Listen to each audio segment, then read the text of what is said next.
تعالي أكلمك على 3 أسرار في السمك المشوي يخليه معاكي تحفة وفي حتة تانية خالص.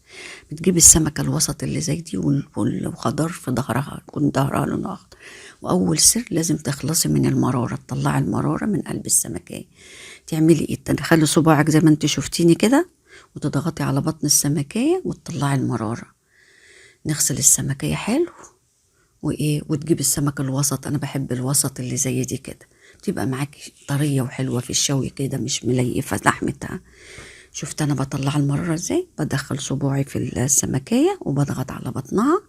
خلصنا كله، غسلناه ونقول لا قوة إلا بالله ونعصر عليه ليمون.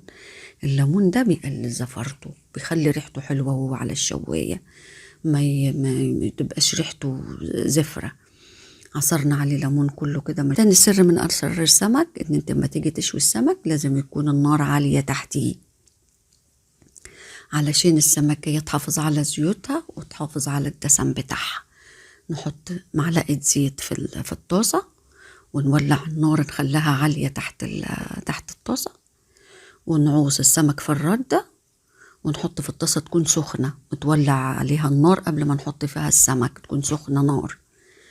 وتالت سر من أسرار السمك عشان يطلع معاكي جميل إن السمكية تكون طرية معاكي. يعني مثلا ما تكونش السمكية انت حطها في التلاجة تطلعها ناشفة وتحطها على الشواية.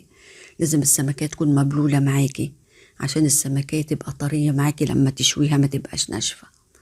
هنشوي نحط كده ونقلب ونشوف السمكية، ما نحرقش السمك، ناخد بالنا من اللون، يكون في اللون ده كده. والسمكية لو اسمرت معاكي جامد هتتحرق، هتبقى مررة. فشوفي درجة النار تكون كده تحت السمك، تطلع معاك السمكية جميلة ومحافظة على زيوتها وطرية وحلو. نفضل نقلب في السمك كل شوية، نبص نشوف عشان ما تتحرقش مننا السمكية. وادي قلبناها ونبص تاني برضو كده ونقلب نحط في الردة وتكون السمكية مبلولة معاك وطرية زي ما قلتلك.